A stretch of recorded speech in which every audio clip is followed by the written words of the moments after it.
So probably moving on from the UAE market. So the aspirations definitely take you towards Saudi. It's a huge market per se, and especially as you mentioned, the households. So what are your plans? Have you already made moves and some insights Yeah. already?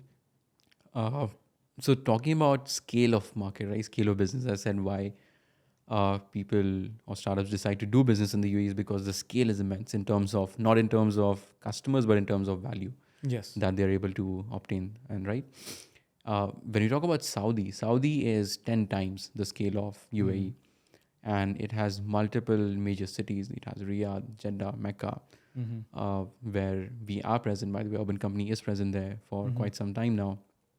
And I think all of the Middle East startups which are operating in UAE, most of them have some scale of operation Yes. in the KSA. And KSA has been a little different journey because, see, unlike the UAE, which is especially for B2C, food tech or home services, Mm-hmm. is a free market Okay. industry, right? KSA is, although it's opening up, it's getting way better than what it was like 5 years ago. It's still highly regulated.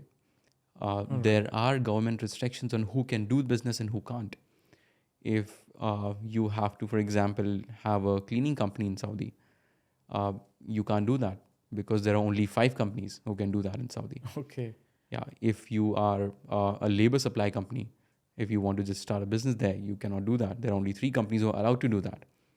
There's Mm. no such thing as obtaining a labor supply company license or a cleaning company license or a maintenance company license there. Uh, so it's highly regulated. And what we have found till now is to operate in that market, you need a very heavy arm twisting power, Okay. right? In order to just do your business, All right. right? Not just sell your service, but in order for you to get the papers right, ensure that you're able to enter the market, city to city, region to region, of course. So that's why it's a bit challenging, although scale of business is immense. Saudi is a massive market, and every player in the region is full pedal down on Saudi.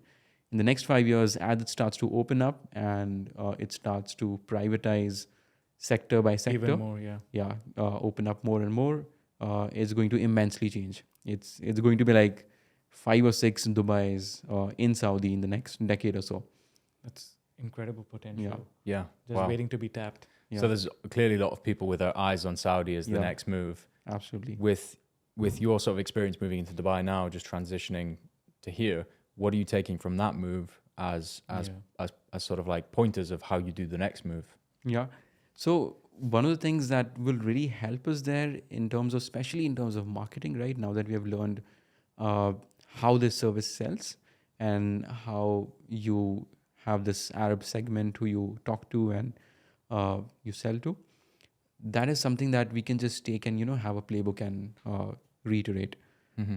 And it's gonna become a deployment market. So you build your strategies, you can build your product in the UAE and take it in Saudi and execute. Mm-hmm. Not a lot of things are going to change there. Uh, this is very different from what it was, let's say, from India to UAE, Mm-hmm. where you couldn't just have developed a strategy or a product in India and you would have just come in UAE and scale it for day one. Yeah. That did not really work because it's a completely different market, different sector, right? Mm-hmm. For example, the service that we sell in Saudi and the UAE, they don't even sell in India Oh, so you or have a Australia. different service altogether for Absolutely. it. It's a completely different service. It Oh. doesn't sell in India. It doesn't exist in India. Wow. It doesn't exist in Australia, right? It only exists in the Middle East, uh, right? So that's the advantage of doing it in the UAE. Mm-hmm. The other regional markets with some sort of customization become a deployment market where you can just go and quickly deploy your product and services. So that really helps. It seems to me like what you've done well is find out what are the right questions to ask. Yeah. Yeah. I think the hardest thing is when you don't know what you don't know, right?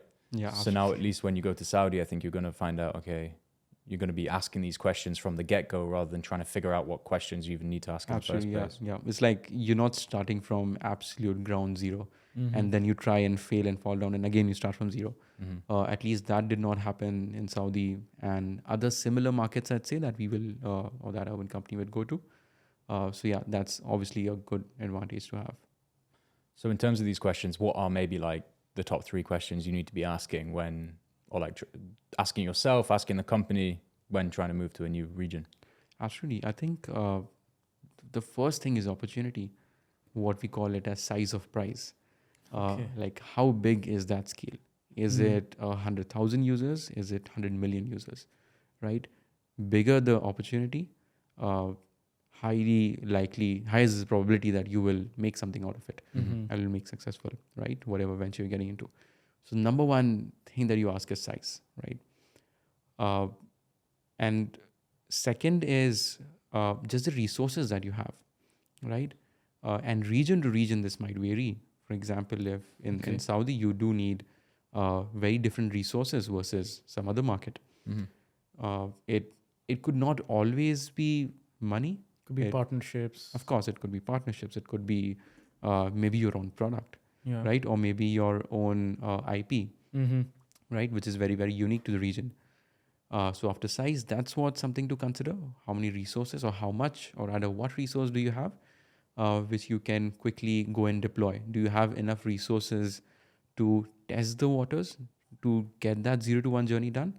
Or are you going to, or do you have a playbook which you know for sure is going to work in the other market, Okay. which you don't need a lot of resources for? You can just go and deploy from day one and do that 1 to 10 scale up journey, Mm-hmm. right? Yeah. So size of the market, resources, I'd say, like broadly speaking, is something to look forward to when you deploy in a region.